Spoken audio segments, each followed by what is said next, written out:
축덕과 추갈못이 함께 즐기는 방송 축덕숙덕 272번째 이야기 시작합니다. 안녕하십니까, 주영민입니다. 안녕하세요, 주시은입니다. 안녕하세요, 박진영입니다. 오랜만에 왔습니다. 이정찬입니다. 와. 뽕피디도 오랜만이에요. 그러게요. 딱 맞춰 휴가를 아주 재밌게 다녀오셨다고. 네. 로맨틱하게 다녀왔죠. 그러니까요. 네, 낭만의 휴양지를. 네네. 남자친구랑 남자로 하자 그냥. 남자친구지 뭐. 예, 예, 예. 네. 자, 축덕 토토 지난주에 뽕피디 없이 했는데 뭐 절반 맞췄어요. 하성룡 기자 여전히 꼴찌했고요. 네. 반반씩 맞췄습니다. 네. 경기가 정말 막 그야말로 박 터진다는 말이 딱 어울릴 정도로 밑에 난리 났어요 지금. 단 한 네. 경기도 위에도 난리 났지만 네. 뭐 위에보다는 밑에가 더 난리 난 것 같아 지금. 그나마 이제 대전이 광주를 잡아가지고 2골 차로 이겼고 나머지 경기는 이제 무승부 다 한 골 차. 울산, 포항, 동해안 더비는 9골 나오고 막 난리가 났습니다. 진짜 이 경기 최고다. 참 이게 지면 참 아픈 경기인데 경기는 정말 재밌다. 재밌죠. 자, 이슈 포커스로 가보겠습니다. 논란 속 출항한 홍명보호 핑계는 없다. 홍명보 감독이 상당히 조심스럽게 첫 훈련 인터뷰를 했습니다. 두려움이라는 얘기를 꺼냈죠. 그러니까요. 설렘도 있지만 두려움도 있다라는 말을 했고요. 흰머리도 많이 늘었다고 했고요. 주름살도 좀 많이 들었더라고요. 음. 네. 마음고생이 있겠죠 아무래도. 마음고생이 있죠. 불안감도 어. 있을 테고 일단 지지를 받지 못하는 그럼요. 위치에 있으면 굉장히 불안하죠. 그럼요. 아무리 자신이 있다 하더라도. 쉽지 않아요. 축구라는 경기가 그리고 뭐 강팀이 무조건 이긴다라고 볼 수도 없고. 그럼요. 우리가 당연히 지금 뭐 팔레스타인 홈에서 당연히 쉽게 이길 거라고 생각하고 5만 정도는 또 이렇게 얘기하지만 그렇지 않거든요. 오만 쇼크도 있었고요. 네. 그래서 만약에 첫 두 경기가 사실 어렵게 간다면 정말 쉽지 않겠다. 예. 난리 날 것 그러니까 같은데. 정말 겸손하고 겸허하게 사실 경기를 접근을 해야 되고 그러면서도 사실 자신은 있어야죠. 감독이 흔들리면 뭐 그 팀이 제대로 돌아가진 않기 때문에 뭐 제가 생각하는 그 두려움이라는 거는 막 진짜 내가 망할까봐 두렵다 이런 뜻보다는 그러니까 홍 감독이 그러니까 저는 홍 감독을 오래 봐서 홍 감독의 언어를 조금 이해할 수 있는데 그러니까 이렇게 아는 가까운 사람들만 언어를 이해해서는 안 되고요. 그러니까 지금 단어 표현들이 조금씩은 좀 잘못되고 있기는 해요. 그러니까 이 두려움이라는 거는 좀 이 경기의 책임감과 사실 이런 거를 무겁게 받아들이겠다라는 뜻에서 저는 나온 말일 거라고 이해하고 있습니다. 선수들은 좀 그래도 그 전보다 선수들 분위기도 그 전보다는 상당히 무거워진 것 같은 느낌이 들었습니다. 소집될 오히려 때. 임시 감독 체제 때보다. 네. 그렇죠. 감독이 바뀌고 정식 감독이 선임되면 모든 선수들은 사실 긴장을 할 수밖에 없습니다. 왜냐하면 나의 위치가 확보되지 않기 때문이죠. 그러니까 전임 체제에서는 그러니까 앞선 체제에서는 내가 완전히 주전이라고 생각했던 선수들도 어떻게 될지 모르니까요. 그러니까 그 감독이 바뀌었을 때 많이 이제 하는 표현들이 있는데 첫 번째가 감독 바뀌고 뭐가 제일 달라졌나요? 늦게 오는 선수가 없습니다 훈련에. 그러니까 클럽팀 얘기입니다. 그러니까 왜냐하면 일단 나쁜 인상을 주고 시작하면 안 되기 때문에 맞아. 어떤 선수도 학기 초 찍히면 안 같네요. 되죠. 신학기. 네 그런 느낌입니다. 사실 뭐 논란 속에 좀 뽑혔기 때문에 선수들이 또 감독을 어떻게 바라보는지도 좀 궁금한데 특히 또 뭐 손흥민 선수 같은 경우에 10년 전에 이제 막내로 그렇죠. 뽑혔다가 이제 또 뭐 주장에 그리고 뭐 뽑히는 과정에서도 약간 잡음이 있었고 이번에는 이제 주장으로서 다시 또 합류를 했는데 뭔가 그 두 사람의 만남도 어땠는지 궁금하고요. 네, 아직 손흥민 선수는 인터뷰를 안 했죠. 네. 네. 아마 오늘 하지 않을까. 어제 합류했기 때문에 오늘 하겠죠. 이제 경기 하루 앞두고 공식 기자회견 나올 것 같은데 이재성 선수가 일단 베테랑 중에서는 인터뷰를 했는데 보니까 상당히 무서웠다. 만나기 전에 만나기 전에 무서웠다라는 그만큼 이제 그런 인상이 강한 거예요. 그렇죠. 홍명보 감독이라는 그 스타일이 선수들이 좀 겁이 날 선수들이 수 있는. 편하지 않은 스타일인 거예요. 음. 그런 걸 이제 애둘러서 좀 무서웠다라고 얘기했는데 뭐 와 보니까 괜찮다 이런 식으로 또 이제 이재성 선수니까 이재성 선수의 성격상 얘기할 수 있는 발언들이 나왔죠. 그렇죠. 그 말이 상당히 인상적이었고 양민영 선수가 긴장이 바짝 돼 있던데요. 아, 굉장히 얼굴이 굳어 있더 표정이 굳어 있더라고요. 아무래도 이제 너무 막 기라성 같은 자기 너무 너무 맞아요. 급성장을 했잖아요. 맞아요. 짧은 기간에 급성장했기 때문에 시즌이 끝나지도 않았는데 예. 상상 속에서 일어날 수 있을 일들이 지금 일어나기 때문에 아마 지금 뭐 꿈 같은 나날을 보내고 있을 것 같아요. 교실에서 수업 듣다가 부담스럽고. 선수들이 대표팀에 처음 오면 그 사실 그 우리 사전에 론도하고 이제 공 돌리기를 하는데 거기서 일단은 처음으로 놀란다고 해요. 일단 공이 오는 속도가 엄청 빠른. 네, 그러니까 그냥 일반 우리가 클럽에서 몸을 풀 때와는 차원이 다른 속도로 그리고 공 돌리기 그거부터- 재밌는데. 그리고 그 약간 자존심 싸움 아니야? 맞아요. 자존심 싸움. 이거 받을 수 있어요. 일부러 세게 팍팍 차는 거 그걸로 아니야? 돈 내기 하고. 네, 그리고 실제로 이제 훈련에 들어가 보면 그 연습 경기의 템포가 굉장히 빠르대요. 그러니까 클럽 팀에서 연습할 때와 하고는 조금 다른. 역시 그래서 거기서 많이 좀 힘들어 한다고 하더라고요. 큰 물에 가서 놀아야 돼. 자, 관전 포인트라고 뽕 PD가 적어놓은 걸 보면 네. 세대 교체가 또 하나의 그 중요한 관전 포인트죠. 네. 굉장히 중요해요. 그러니까 사실 이게 우리나라가 아시아 대륙이 처한 또 상황 때문이긴 한데 감독의 이제 주기를 월드컵 주기에 맞춰서 이제 선임을 하잖아요. 그러면 월드컵 바로 또 근데 직후에 보통 아시안컵이 우리는 있습니다. 그러면 그 아시안컵은 새로운 감독이 새로운 색을 입히기에 사실 굉장히 부담스러운 시간이에요. 그래서 보통 월드컵을 이어가는 사실 상황이 많이 됐습니다. 그 전통적으로. 그렇기 때문에 그 사실 세대 교체는 아시안컵 이후에 보통 벌어져 왔거든요. 그리고 지금이 그 시기라고 어떻게 보면 봐야겠죠. 양민혁, 황문기, 이한범, 최우진 이 네 명의 새 얼굴들이 있었고 미래지향적 미래지향적. 황문기 선수가 저는 좀 그 뭐 눈에 띄기는 해요. 지난 경기에서도 굉장히 잘했죠. 네. 크로스 네. 정말 기가 막혔죠. 이 선수는 원래는 이제 쭉 미드필더로 뛰는 선수였고 이제 그 강원에서 어떻게 보면은 포지션 변경을 하면서 올 초에 이제 전지 훈련 때 윤정환 감독이 그런 말을 했다고 해요. 그러니까 너의 단점들 같은 거를 조금씩 꾸준히 보완을 하면 대표팀에도 갈 수 있을 거다라는 식으로 동기부여를 해줬다고 해요. 그러고서 지금 적지 않은 나이죠. 제가 알기로 96년생 아닌가요? 98년생인가요? 96년생. 96년생이죠. 그러면 사실 이 대표팀의 허리 라인이라고 볼 수 있는 뭐 선수들하고 나이가 같은 나이니까 그런 부분에서 어떻게 보면 조금은 늦었다라고도 볼 수 있지만 그 황문기 선수는 신인의 마음으로 도전하겠다라는 이야기를 했습니다. 또 풀백 자리가 그렇죠. 또 우리 대표팀의 가장 취약점으로 꼽히기 네. 때문에 가장 네. 노쇠했었고 지금까지 네. 네. 이 부분에서 이제 서령우 선수는 이미 사실상 뭐 뭐- 붙박이라고 볼 수 있는 위치라면 이제 나머지. 황문기, 네. 또 최우진 선수도 그렇고요. 네. 아무래도 이 선수들 중에 기회가 가겠죠. 그렇죠. 아마 제 생각에는 이명재 선수가 또 경험이 많다 보니까 이명재 선수를 왼쪽에 세우고 서령우 선수를 오른쪽에 오른쪽에. 세우는 게 가장 일반적일 것 같긴 한데 또 워낙 이 자리가 뭐 체력 소모도 심하잖아요. 그래서 뭐 아까 뭐 황재원 선수도 그렇고 교체 카드로 충분히 네. 뭐 한번 데뷔전을 치를 수 있는 기회가 있을 것 같습니다. 경기가 잘 풀려야 돼요.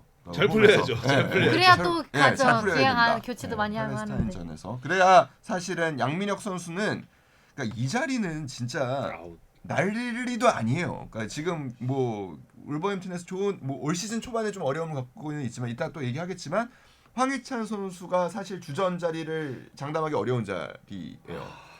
오른쪽 윙은 황희찬이. 왜냐하면 이강인 선수가 일단 있거든요. 그쵸, 그 자리에. 그리고 뭐 가운데는 이재성 선수가 있고 있고. 또 손흥민 선수가 있고 이 자리에서 손흥민 선수는 풀타임을 뛴다고 보고 그러면은 그 뭐 이 자리에 들어가려면 황희찬, 이강인 그 다음에 들어가야 되는 상황이기 때문에 뭐 사실 들어갈 수 있는 상황이 되려면 일찌감치 골이 좀 많이 터지고 그래야 좀 맞아요. 볼 수 있을 것이고 그게 한국 축구를 위해서도 좋은 일이 되겠죠. 그리고 또 하나 최전방 카드가 누가 될 것이냐. 사실 음. 주민규 선수도 최근 폼이 썩 좋진 않고 한 달째 침묵하고 있죠. 네, 오세훈 오세훈 선수도 선수도. 뭐 J리그에서 주전 경쟁에서 약간 밀리는 음.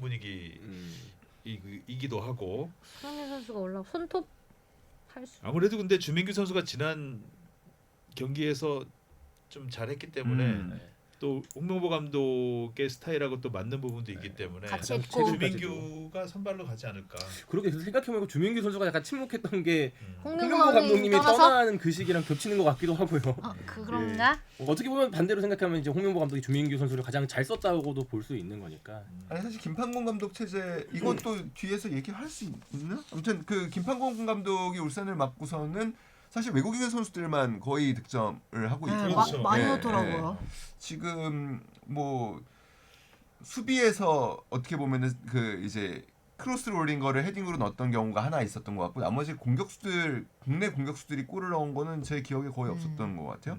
여튼간에 잘안 그런 보여요 주민규 선수. 네. 그죠?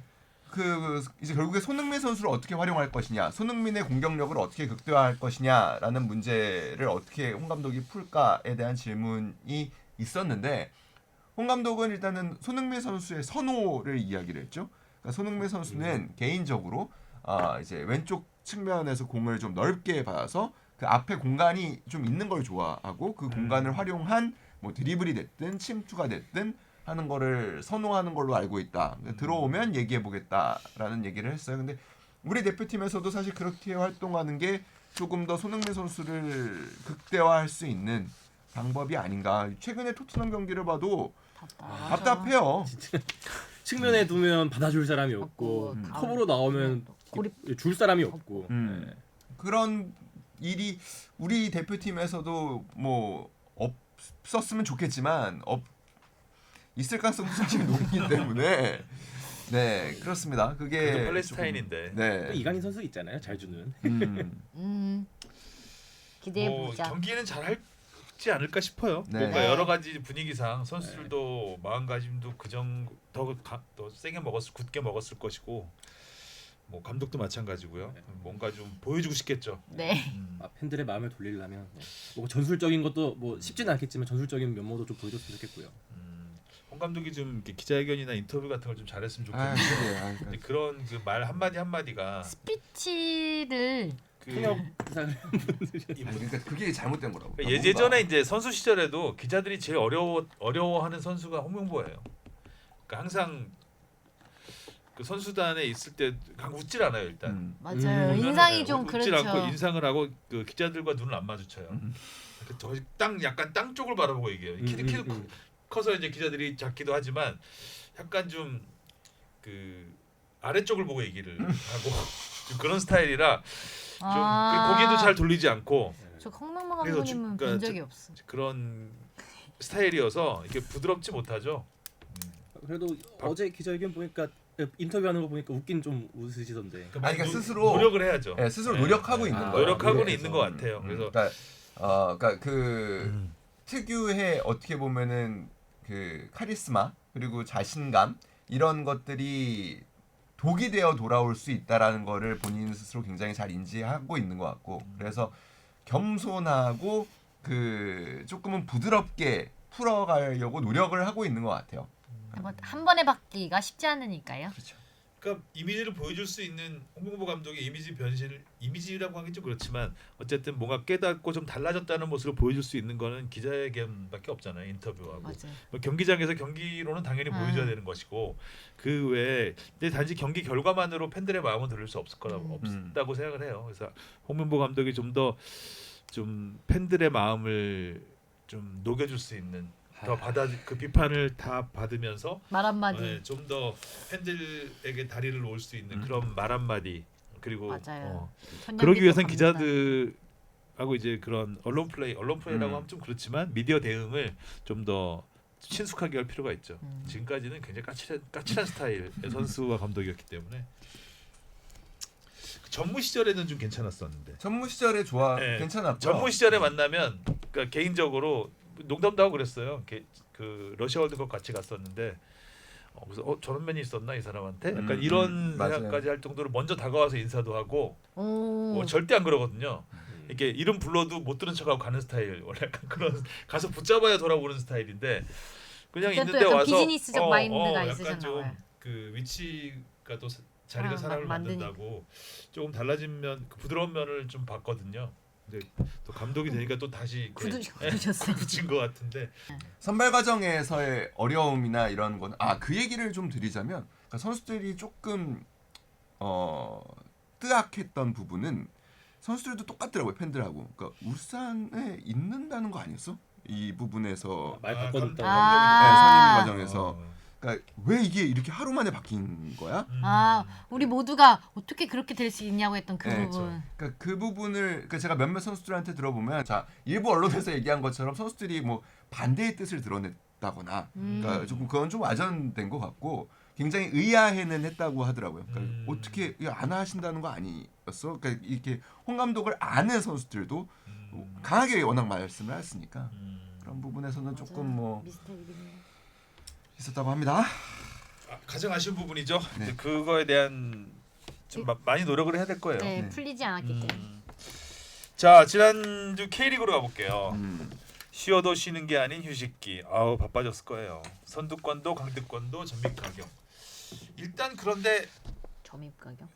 스플릿 상하위 스플릿은 살짝 이제 보이기 시작하죠. 네. 아 그렇죠. 6위까지 포항이 계속 내려가고 있긴 한데 네. 포항이 그래도 아직 선두였던 포항이 6위까지 내려오면서 6위와 7위의 간격이 가장 커졌습니다. 7점 승점 7점 차고 나머지 이제 앞에 6팀 뒤에 6팀은 뭐 촘촘하고요. 여기 난리 그래서 났어. 딱 7점으로 나뉘었는 게 1위부터 6위까지가 7점 차이고 아 그러네요. 네, 그리고 7위 6위랑 7위가 7점 7점 차이고. 차이고 7위랑 마지막 아, 10위까지가 7점 7점 차이. 칠점 칠이네. 아, 그렇게 갈려서 그러네요. 예. 그래서 선두하고 꼴찌가 21점 차. 네. 와우. 아, 지금 아무튼 뭐 결과적으로 보면 전북 얘기부터 먼저 해야 될 것 같기는 해요. 제 생각에는 네. 전북이 상위 스플릿 진출이 실패로 이미 조기 확정됐습니다. 네. 그쵸. 처음이죠. 네. 네. 그러니까 진짜 이 사상 첫. 이야기는 전북이라는 리딩 클럽이 강등의 위험을 안고 남은 경기를 치러야 된다라는 뜻이고 실제 현재 지금 강등권에 있고요. 그 어려운 경기를 굉장히 치러가게 됐죠. 전북이 스플릿 라운드라는 시스템이 도입된 뒤에 하위 스플릿에 있게 되는 거는 이번이 처음이죠. 처음입니다. 네. 그리고 또 전북이 강등될 수도 있잖아요. 그럼요. 그렇죠. 전북이 유일했다고 하더라고요. 이때까지 한 번도 하위 스플릿 경험하지 못했던 게. 계속 그 이야기 좀 돌려가면서 하고 있네요. 네. 네, 똑같은 얘기. 근데 유일했다. 유일했다고. 그러니까 하위 K- 스플릿을 K리그는 경험하지 팀 중에- 못한 네. 유일한 아, 팀이다. 유일한 네. 팀이다. 네, 네, 네. K리그 원 팀 중에. 네네네. 자 그리고 그래도 전북은 일단 그 서울 가장 요새 핫한 서울과 그쵸. 비기면서 세 경기에서 2승 1무. 네, 그래도 요새 전북 분위기는 좋아요. 좋아지고 네. 있어요. 확실히 경기도 보면 좀 이렇게 갖춰졌다. 뭐 전열을 뭐 라인 같은 것도 그렇고 어떤 걸 하고 싶은지 보이긴 하더라고요. 이제 슬슬. 여유가 있죠. 다른 팀도 보고 요즘에 서울이 그쵸. 잘 나가니까. 예. 자 FC 서울 유일이 많네요. 얘기도 좀 해볼까요? 좋죠.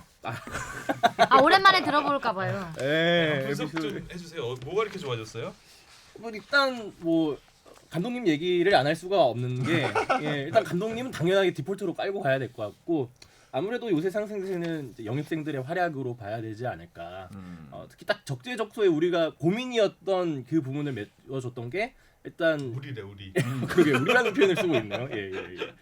일단 골키퍼 강현무 강현무 선수 골키퍼. 얘기해야 될 것 같죠. 그러니까요. 사실 좀 포항 오래됐거든요. 난리 났죠. 안타까웠잖아요. 예. 골키퍼 부분에 있어서 진짜 실수도 좀 많았고. 최철원 선수도 그렇고 백종범 선수도 그렇고 좀 이렇게 믿음을 확실하게 줄 수 있는 선수가 조금 없었는데 확실히 강현무 선수가 사실 올 때도 조금 의구심은 있었어요. 워낙 그 김천에서도 김준호 선수한테 밀려갖고 주전에서 밀려서 뭔가 시간도 확보하지 못했었는데 그러한 우려를 싹 씻어주는 뭐 세이브라든지 안정적인 모습 보여줬고 그리고 그 앞에 야잔 그건 야자는 지금 K리그 최고의 히트 상품이 되어가지 않나라는 생각도 좀 하고 있거든요. 거의 플레이 스타일이 K리그 최고의 진짜 저는 이런 그러니까 김민재 선수를 봤을 때 놀라웠던 게 수비에서 이런 하이라이트를 뽑아낼 수 있나? 수비에서 이런 뭔가 극적인 상황을 만들어낼 수 있나 싶었는데 그걸 야잔 선수가 진짜 뭐 이렇게 먼저 판단해서 공을 끊어주는 플레이라든지 막 상대방의 몸싸움에서도 밀리지 않는 이런 모습 보면 어떻게 좀 희열이 있어요. 이런 선수의 플레이에 좀 많이 업됐나요? 많이 아니요. 없는데. 예. 좋아요. 아주 보기 좋아요. 좋아요. 몇이죠? 5위? 그리고 뭐 루카스 선수도 난전 루카스가 가장 예. 인상적이었는데. 네, 데뷔골도 진짜 인상적이었는데 수비 가담도 열심히 해주면서 아무튼 이 영입생들 때문에 지금 서울이 이런 상승세를 달리고 있는 거 아닌가.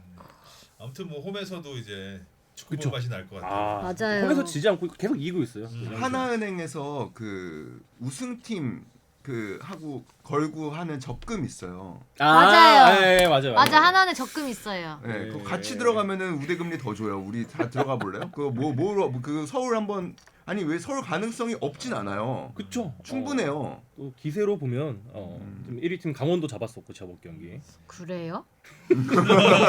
솔깃? 그래요? 의구심이죠 이게. 바로. 우승? 예, 예. 송룡 기자 들어온다고 하면 어떡할까요? 아니 같이 해봐야죠. 막아야 되나요? 네, 아니 들어와서 각각 다른 팀의 우대금리를 받을 수 있도록 한번 해보고. 같은 팀으로 가자는 거 아니었어요? 지금 서울로? 아니 배틀. 그 2명 이상의 뭐 몇 명 이상이 되면은 우대금리를 그러니까 같이 들어가면은 또 우대금리를 주고 뭐 이런 게 있더라고요. 그럼 한 팀씩 상품 골라가지고. 재밌게 만들었네요. 예. 그렇습니다. 자 그리고 동해안 더비 이거 난리였죠. 역대급이었죠. 네, 동해안 더비는 근데 늘 재밌는 것 같아요. 근데 5대4가 웬 이렇게- 말이야? 아 5대4가 야 포항이 그래도 쫓아가더라고요. 쫓아가더라고요. 사실 스스로 무너진 경기이기도 했잖아요. 워낙 스스로 뭐. 무너졌다가 쫓아가더라고요. 와 근데 진짜 쫓아가는 거 대단한 것 같아요. 집중력이 그 정도 좋다는 거잖아. 그래서 울산 83분, 89분, 90. 10분, 네. 2 야, 네. 근데 사실 플러스 울산 이분. 팬들이 이날 좀 안심했던 게 뭐 초반에 골도 많이 넣고 앞서가다 4대 보니까 1인데. 네. 4대 1인데 막 맞아. 이렇게 조금 도발적인 그런 모습도 보여줬거든요. 근데 이제 잘 가세요. 예. 근데 갑자기 쫓아와. 안 가네. 엄청 쫄렸을 잘 거예요. 가세요 했는데 예. 안 가네. 참그 포항의 수비 실수 초반에 네. 그 몇 번의 수비 실수가 좀 결정적인 실점으로 이어지면서 어렵게 경기를 했는데 그리고 자꾸 황인재 그리고 자꾸 골키퍼가 왜 이렇게 앞으로 나오는 그러니까요. 거예요? 저는 골키퍼는 골문을 비우면 안 된다고 생각합니다. 명언 하나 나왔네요. 그 광주 골 보셨어요? 실점? 못 봤어요. 광주 실점이 골키퍼가 한 그렇죠. 중앙선까지 나왔죠. 그러면 안 돼요. 그러니까 골키퍼가 자리를 비우면 안 되는데 많이 올라오더라고요. 가장 싫어하는 골키퍼가 노이어인가요? 노이 없어요. 예. 아니 좋죠. 우리한테 그래주면. 아 그렇죠, 그렇죠. 저는 울산의 아라비제 네. 와 기가 막히던데요. 너무너무 쉽게 골을 넣던데요. 맞아요. 딱 쉽게 한다는 표현이 적절한 것 같은 게. 저 오수 나왔대. 잘하고. 조지아에서 나왔습니다. 그래서 뭐 제2의 조지아 바쿠가 되지 않을까라는 또 이런 기대를 아. 받고 있더라고요. 바쿠 가고 아라비제. 또, 예. 아까 이정찬 기자도 얘기했지만 울산이 외국인 선수들이 골을 많이 넣는다고 딱 보면 진짜 아라비제 2골, 야고, 루빅손 그리고 김영권 최근에- 오랜만에 골. 예, 제가 과거 지향이라고 얘기했던 김영권 선수가 보란 듯이 헤딩을 예. 해봤거든. 골을 넣었어요. 이게 결승골이었으니까 네. 중요한 아. 골이었죠. 네. 아무튼 울산은 안정을 좀 되찾아 가고 있고 반면 포항은 약간 삐끗삐끗해요 지금. 포항은 너무 안 좋은데요. 삐끗삐끗이 아니라 내리막을 그- 심하게 쳤어요 지금. 네. 그래도 또 올라올 사실 수 뭐 있죠. 무너지지 않을 것 같은 포항이란 팀이었는데 뭐 그러니까 포항 자체라는 팀 자체가 강한 느낌이 들잖아요. 근데 요새 너무 순식간에 이렇게 태아 드라마가 그러니까 너무 오래 진짜로 썼나 봐. 신기한 거는 올 시즌을 보면 강원의 돌풍이 이렇게 오래 갈 거라고 생각한 적이 없었고요. 맞아. 포항은 사실 그래도 조금 더 버틸 거라 저는 생각을 했었고요. 워낙 그래도 박태하 감독도 좋은 모습을 보여줬기 때문에 생각보다 조금 위기가 일찍 찾아온 듯은 하고 수원 FC가 또 이렇게 선전할 거라고 생각하지 못했어요. 그렇죠. 그니까. 그 상황 속에서 사실 수원 FC는 어떻게 보면 굉장히 팀에서 가장 골을 많이 넣고 있던 이승우 선수가 이제 전북으로 가면서. 전북으로 이적을 했음에도 불구하고 지난 라운드도 좋았죠. 지난 라운드 어디니 결과가? 지난 라운드 좋았죠. 네. 강원이랑 무슨 극적으로 네. 극적으로 비겼죠. 그러니까 사실 시작과 동시에 손준호 선수의 자책골이 나오면서 경기가 좀 안 좋게 풀릴 뻔했는데 그래도 승점을 가져갔어요. 그러면서 어떻게 보면 강원에도 그렇죠, 영향을 강원의 끼치죠. 그러니까 독주 체제가 굳어질 수 있는 상황에서 조금 그 발목을 잡은 경향이 없지 않아 있고 그다음에 수원 FC 스스로도 이제 뭐 충분히 선두권 우승권을 다퉈볼 만한 위치에 자리하게 됐습니다. 이제 밑에 팀 얘기. 강원이 일단 서울한테 발목을 잡혔고 그렇죠. 그죠? 그래서 거기서 경기를 갖고 한풀 있다가. 상승에 꺾였고 그다음에 수원 수원 FC한테도 다 잡은 경기인데 극장골 얻어맞고 요 근래 조금 그 뭐 양민혁 선수도 주춤한 것 같고 이상원 선수도 이제 시즌 초에 비해선 이렇게 골을 많이 터뜨리지 못하고 있고 특히 또 이제 야고 선수가 또 많은 그 공격 포인트를 생산했는데 이적을 하면서 그러면서 좀 강원이 요 근래 좀 힘든 것 같긴 해요. 근데 그래도 코바체비치 선수도 보니까 헤딩 실력도 너무 준수하고 준수해요? 좋던데요? 예. 이게 준수하다고 하는 거는 이제 본인이 굉장히 잘하는 사람 입장에서 준수하다고 하는 건데 그 정도면 준수해. 준수하죠. 이런 그러니까 서울 뽕이 너무 많이 아, 들어가지고 너가 지금 그래, 서울 그 자체라고 그 정도면 생각하지 준수해. 마. 일류첸코보다 헤딩은 좀 못하는데 그 정도면 준수하죠. 그렇죠. 예. 담임 선생님이 이제 학생부 써줄 때 하는 표현이 그러니까 훌륭하다는 말은 차마 못하겠고 준수하다. 뭐 보통 이상 네. 나쁘지 나쁘지 않아. 않더라. 뭐 거의 서울이야 지금. 서울과 한 몸이 되어가지고. 한 몸이죠. 뭐 팬이라는 거는 원래 그런 겁니다. 자 그리고 대구 인천 경기 네. 이 경기도 아주 재밌었습니다. 인천의 그 김도혁 선수의 오버헤드 킥은 정말 대단했죠. 저는 인천이 제일 좀 어려움을 겪을 거라고 봤거든요. 일단은 왜냐하면 지금 이제 밑에를 보면 대전까지 1점 차이. 예, 그러니까 9위 대전부터 12위 대구까지가 1점 차이예요. 네. 그러니까 이게 다 바뀔 수 있다는 거죠. 한 라운드 끝나면. 근데 대전 같은 경우에 영입을 굉장히 착실하게 했어요. 그 여름 이적 시장에 그러니까 굉장히 즉시 전력감들이 많이 들어왔습니다. 그리고 전북도 뭐 마찬가지죠. 그러니까 그리고 감독이 일단은 바뀌면서 뭐 아무튼 대전과 전북은 좀 효과를 그래도 갖고 가는 모습이 보여요. 근데 뭐 인천도 물론 그 사령탑이 바뀌었습니다만 인천은 눈에 띄는 영입이 사실 보이지를 않아요. 여름 이적 시장에서 뭐 이렇게 얘기하면 뭐 제가 눈이 어두운 걸 수도 있지만 아무튼 그런 부분에서 제일 좀 어려움을 겪을 걸로 좀 보이고는 있거든요. 그나마 인천에서 믿을 만한 거는 인천의 어떻게 보면은 자유 본능. 예, 인천은 강하다라는 그 자유 본능 정도가 기대할 요소인 것 같았는데 지난 라운드에서 대구하고의 경기를 잡은 거는 사실 이건 승점 6점짜리 그쵸. 그 이상의 경기였죠. 김도혁 선수 아무튼 뭐 그 인천의 아무튼 상징과 같은 선수인데 지금 아무튼 뭐 굉장히 중요한 골을 넣었습니다. 그리고 무고사 선수도 뭐 마찬가지고요. 제르소가 좀 다쳐서 실려 나갔죠. 제르소 진짜 잘했는데. 그러니까요. 그렇죠. 계속 제르소 제르소 빠지면 부상 안 때문에 되는데. 인천이 많이 힘들어했고 저는 인천이 힘들 것 같다고 말씀하신 저는 대구도 정말 쉽지 않을 것 같아. 대구도 그래서 뭐 대구도 쉽지 않은 영입- 노쇠했으니까 예. 너무. 정말 세징야 선수 없으면 그러면은 더 없다라는 느낌이 오글레 더 강하게 들어요. 사실 이 인천전도 세징야 인천 골키퍼가 너무 잘 막았죠. 그쵸 맞아 세징야의 슈팅 2개. 진짜 그 구석으로 민성준 골키퍼. 구석으로 꽂히는 그 슈팅 거의 골이나 다름없던 슈팅이었는데 그리고 뭐 정치인 선수의 골 장면에서도 제일 처음에 상대의 볼을 탈취했던 게 세징야 선수였고. 그렇죠. 예. 지금 뭐 에드가 선수도 조금 조용하죠. 뭐 그리고 대구가 한참 좋았을 때 고재현 선수도 워낙 좋았었는데 고재현 선수도 아직 이번 시즌 득점이 없고 해서 뭔가 대구도 반전 기미가 그렇게 썩 보이지는 않는 것 같다. 예. 이 네 팀 중에 한 팀이 강등된다고 보면 사실 그 어느 팀이 강등돼도 사실 너무 아깝기는 하죠. 네. 일부 리그에서 못 본다라는 게 이 네 팀 중에 한 팀이라면 좀 뭐 다시 사실 그 위에서 떨어지면 더 이상하긴 하지만요. 아무튼 이 네 팀 중에 한 팀이 강등된다라는 생각을 하는 것만으로도 조금 아까운 생각이 들 정도로 사실 네 팀이 아주 치열한 싸움을 펼쳐나갈 가능성이 높죠. 예. 그리고 제주가 3연패에서 탈출했습니다. 제주가 최근에 너무 안 좋아서 좀 위험해 보였는데 제주도 많이 내려왔죠. 네. 예. 그래도 뭐 일단 8위 자리를 지키고 있으니까 4점 차이기도 하고. 준수하죠. 맞아. 예. 순수하죠. 그 다음에 대전과 광주 경기는 이 두 골 다 너무 진짜 어이없이 나와가지고 이정효 감독이 어떤 멘트를 할까 했는데 의외로 이정효 감독은 담담했습니다. 패배에 대해서 선수들 열심히 노력했고 잘 싸웠다. 약간 코리아컵 떨어지고 나서 많이 유해지신 것 같아요. 그러니까 좀 뭔가 선수들도 많이 더 감싸는 멘트를 하시고 약간 내려놓으셨나? 너무 절박하게만 하다 보니까 이 충격이 너무 큰 거죠.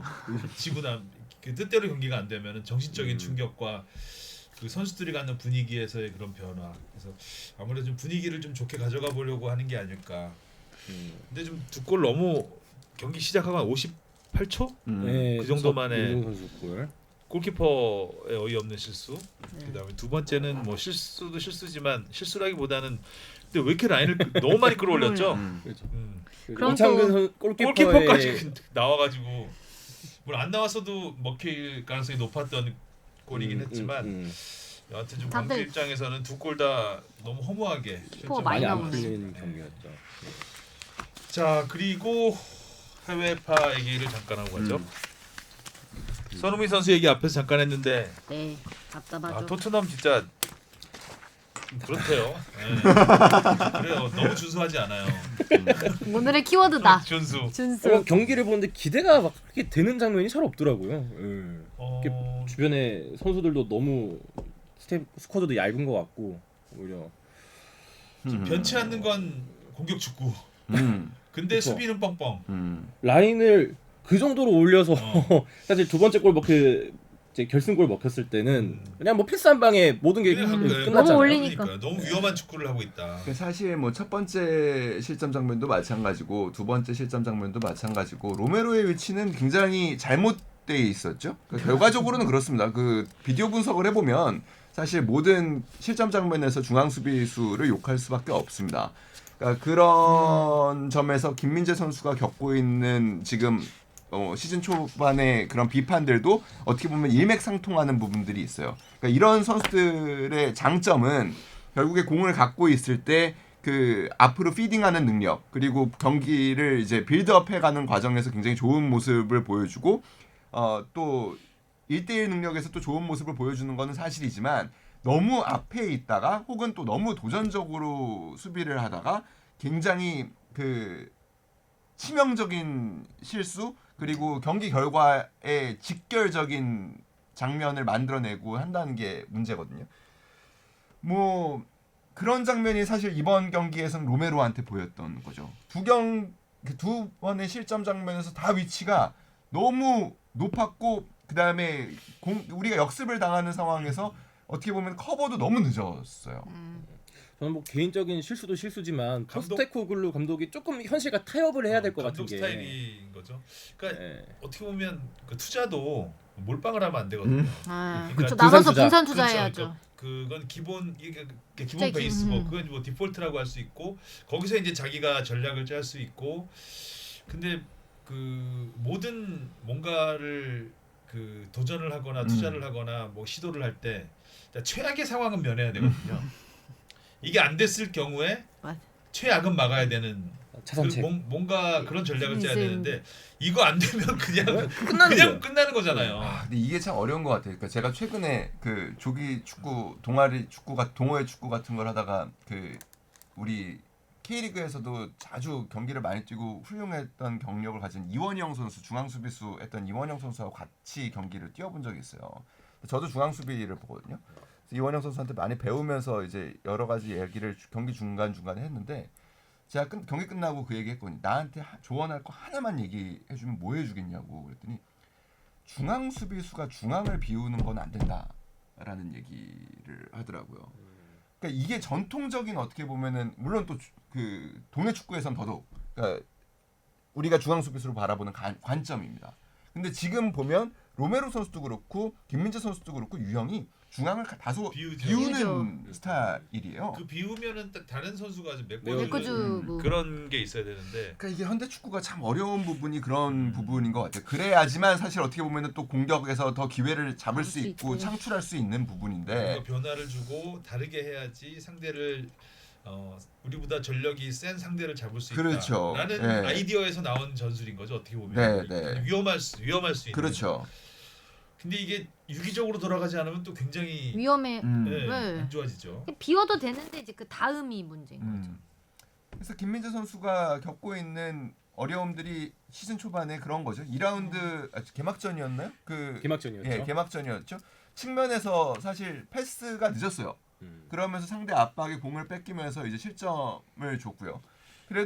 그래서 많은 비판들이 나왔죠. 아주 전통적인 관점에서 비판들이 나왔습니다. 그러니까 패스가 너무 늦었고 중앙을 비웠고 커버도 늦었고 그러니까 뭐 이런 이야기들이 나왔지만 또 보란 듯이 또 2라운드에서는 멋진 뭐 커버 능력을 보여주면서 또 팀 무실점 승리에 또 기여한 부분이 있고요. 무슨 맨날 다들 네. 한 경기만 이렇게. 근데 또 독일 매체 평가는 썩 좋지 않았어요. 그러니까 무슨 하나만 하면 이렇게 득달같이 다 달겨 그리고 들어가지고. 정통적인 매체에서 특히 평점을 좀 안 좋게 줬죠. 예. 독일 언론이 상당히 이렇게 보수적이고 좀 센가 봐요. 뭔가 차별인가 싶을 정도로 예. 그의 기분을 해칠 생각은 없지만 해놓고 이렇게 말을 하면 기분이 어떻게 안 해쳐지지? 기분을 해칠 생각은 없지만이라고 하고 뭐라고 얘기했나요? 그는 깔끔하고 재빠른 패스 플레이를 특별히 안정감 있는 수준으로 하지 못한다. 처음부터 나는 김민재의 그런 점이 마음에 들지 않았다. 나는 그러니까 마테우스 네. 마테우스 네. 얘기죠. 개막전 네. 이후 이제 했던 이렇게 말해놓고 코멘트인데 기분을 예. 해칠 생각이 없다고? 여튼 뭐 그런 부분이 있고 그다음에 이제 뭐 우리 해외파 그 국가대표팀 선수들을 중심으로 얘기를 해 본다면 사실 황희찬 선수는 제가 알기론 아직 몸 상태가 썩 좋지는 않다고 그래요. 그러니까 그 비시즌 기간에 손가락을 한 번 다쳤었고요. 그 연습 경기 하다가 조끼에 손이 꼈대요. 그러면서 이제 손을 한번 손가락을 크게 다친 일이 한 번 있었고 그다음에 다리 쪽에도 부상이 조금 있었어요. 그래서 가서도 계속 재활과 후련을 같이 했는데 그래서인지 지금 스프린트를 할 때 조금 자제하는 모습들이 좀 보이더라고요. 그러니까 황희찬 선수가 갖고 있는 가장 큰 장점은 결국에 공을 갖고 있을 때 이 에너지를 그라운드에서 보여주고 결국에 우당탕탕하면서라도 근데 그게 많이 이제 그 세밀해졌고 네. 우당탕탕보다는 세밀한 점이 굉장히 가다듬어졌고 마무리도 그러면서 하고. 아무튼 에너지가 굉장히 느껴지는 그런 게 황희찬 선수의 강점인데 지금 울버햄튼 자체가 그렇게 에너지가 넘치지 않고요. 그 팀에 황희찬 선수도 에너지를 많이 지금 주지 못하고 있는 상황이기는 합니다. 그게 일단 이번 대표팀에서 좀 스스로 좀 그런 경우들이 많거든요. 그래서 소속팀에서 좀 어려움을 겪다가 여기 와서. 대표팀에 들어와서 잘하고서 그 기운을 맞아요. 이어가는 경우가 많죠. 있는데 좀 황희찬 선수가 그랬으면 좋겠고 이강인 선수는 이번에 파리 올림픽 기간에 제가 이렇게 몇몇 그 주변 취재하다가 우연치 않게 들은 얘기인데 엔리케 감독이 굉장히 아낀다고 그래요? 그러더라고요. 근데 출전 시간에 계속 뭐 예, 조금 줄어드는 부분이 아껴서 안 있는데 쓰나? 그러니까 너무 아끼고 싶은가 봐. 우리 이 강인이. 그러니까 그 얘기를 나만 들은 게 볼래. 뭐였냐면 하고 싶어. 아디다스 지난 시즌 중반에 이제 아디다스 광고가 있었대요. 촬영이 있었대요. 그래서 손흥민 선수도 촬영하고 차범근 이제 전 위원도 촬영했던 그 광고 컨셉이었는데 그 이강인 선수가 챔피언스리그 경기를 앞두고 있는 상황이어서 엔리케 감독이 콘티를 확인한 다음에 공 차고 이런 동작이 있는 걸 다 보고 빼라고 했나? 네, 그 안 된다고. 네, 못 넣게 했다라는 얘기를 들었어요. 그래서 그걸 보면서 굉장히 아끼고 있구나라는 생각은 좀 들었습니다. 그런 일화를 들으면서 일단은 뭐 그 슈팅 능력에서는 확실히 더 좋아진 모습을 보여줬죠. 그렇죠. 뭐 음바페 말을 듣고 좋아졌다 이런 뭐 얘기도 그런 있더라고요. 얘기도 있는데 네, 일단 쉽게 비슷한 추천하. 위치에서 두 번 찼는데 한 번은 먼 포스트로 한 번은 가까운 포스트로 찼는데 그거를 두 개를 보여준 순간 사실 이강인 선수의 가치가 굉장히 또 높아질 수 있는 부분이니까 이 가까운 쪽으로도 찰 수 있다라는 거를 보여준 거니까 그거는 뭐 아주 좋은 스타트 시즌 스타트라고 봐야겠죠. 아껴서 줄이나 보다. 자, 조금 더 경기 시간을 받았으면 좋겠죠. 네. 네. 그리고 황인범 선수 얘기를 해보면은 황인범 선수가 이적이 굉장히 늦어졌죠.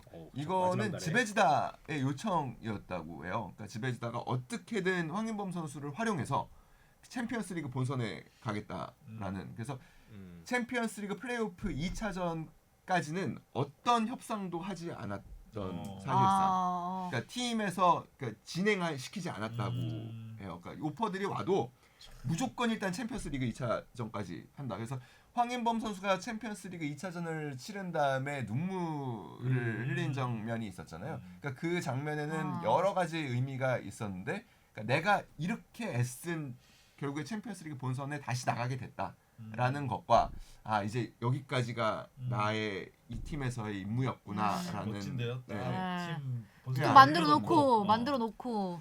그래서 그 뒤로 아무튼 의지가 가장 좋아. 의지를 보인 팀이 페이노르트였고 바이아웃을 책정한 금액보다 당연히 높은 금액을 줬고 페이노르트는 진짜 그야말로 미래지향적인 팀입니다. 굉장히 어린 팀이에요. 그래서 황인범 선수가 감과 동시에 거의 고참, 거의 최고참급입니다.